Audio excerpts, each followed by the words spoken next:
Yara babingol, yalam takjanga wobanura, respect. Kadus, Kumrum, Yundai, Nabang, Babun, all them. So, on behalf of my brother and I, would like to have that respect for that Dakajangwa Wabba country and the people of the elders, past, present, and them young fellas, the future. Now let's go meet the staff and clients of Reese and hear their story.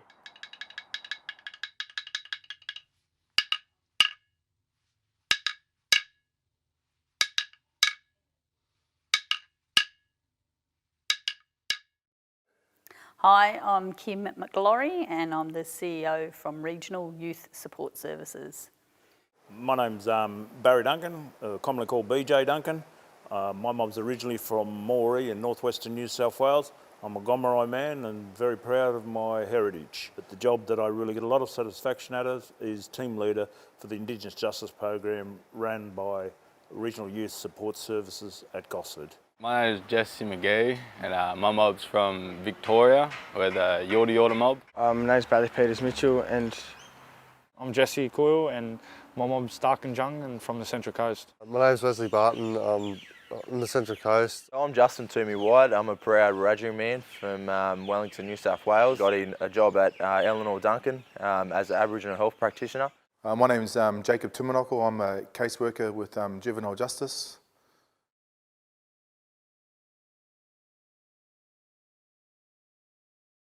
RIS is a really great organisation. They're involved with youth on the Central Coast and they are the premier organisation that has a voice.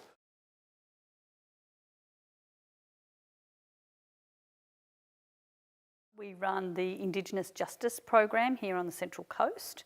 It's an Australian government funded program.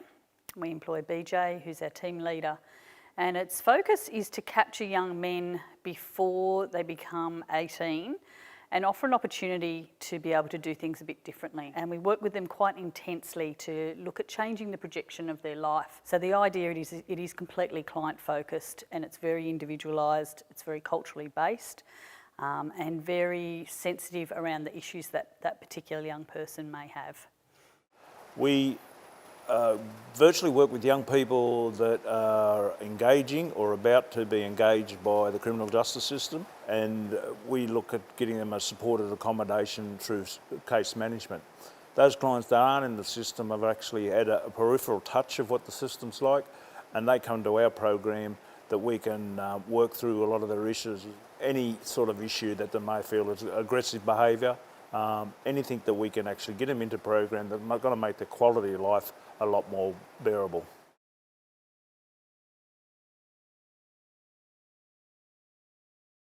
So one of the most successful programs that we run is the Rent It Keep It program that we do up at Baxter Detention Centre. And with the Rent It Keep It program, we actually teach young people, or particularly young men, how to apply for a property, how to maintain a property, and we also teach them about their rights and responsibilities. There's a lot of things I do that along the support lines as well. Young people today, they go along really well until there's a crisis, and that's what I do. I actually try to give support and guidance during those crisis times, and just touching base, and just letting them know that there's somebody around, you know, that's there to support them in everyday life matters.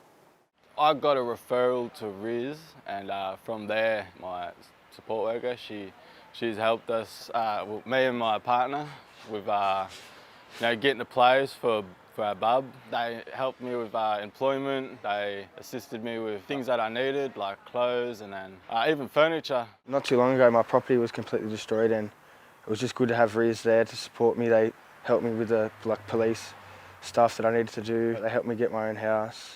Pretty much they just help you out when you need help, like food-wise, counselling, got me into programs, they got me my white card. They're trying to help out with TAFE. Looking at getting rehoused and also doing a rehabilitation at the moment. Looking to get work at the hospital. BJ, my caseworker, he's going to help me with that. I do all range of stuff. I got a housing through them, it's a special housing program. I see alcohol and drug counselling, events and all that, like help out. We also run a service at the back which involves drug and alcohol, mental health, and that's how we We work with clients that are from BJ's program. We just speak to them at the start and just see what they want to do with their life. We have a lot of people coming from outer area, coming down to this area, got no family, it's difficult. And when we've got a team like the team at IJP, it's really helpful for us to outsource accommodation and case management to that service.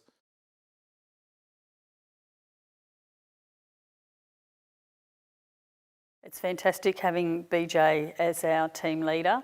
He's got a very solid basis here in Darkinjungland, and his connections here with Barrabarang and a number of agencies. He's got fantastic relationships with those networks, with his community, with his people, and a very strong sense of identity and culture in himself as an elder, and he's a highly respected man. So we feel very privileged to have BJ on our team. It's just been fantastic, and we can see the benefit in the young men here that we work with on the Central Coast. A lot of the stuff and how I engage, first of all, with Aboriginal clients is a lot about, touching to where their mob's from and getting that rapport about where they are from, where they've been. So I constantly talk about culture, getting them out on sites, getting them engaged with Indigenous services here on the coast. With juvenile justice, with our office, having only one person there and having him from one particular area can be difficult. So having a team like the IJP, it means that we're able to tap into people from a whole range of areas, and we can find someone that's able to relate to that person. I've done the family wellbeing program through IJP, which is to help young kids get their culture back and all that. It's good to have your culture back with you. I'd love to teach my culture to the young Aboriginal kids, just to pass on generation to generation, so all of our songlines aren't gone in our language.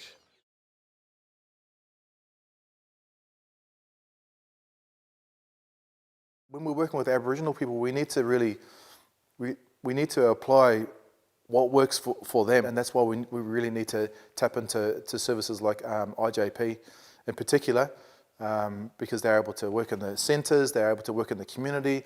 There's a need for young people to be supported in the community. We're very, very keen to partner up with other services, particularly Aboriginal services here on the Central Coast, to extend our scope across the whole area. It's our home. We're very passionate about the Central Coast, and we want to take this service out to the people that need the services the most. It's a good program. Yeah, I don't know where I'd be without him, eh? It's real good having the support, and BJ's a real good youth worker. He's always there to support you when you need it. RIS is a good place to be, especially if you're young and you've got problems and you need help. They help you a lot. All the people in there are good people, and they go out of their way more than anyone else I know to help you. It's definitely helped me a lot. I don't know where I'd be without IJP and all that today. I've recommended a couple of people before to the IJP program, but it seems like it's good to get into.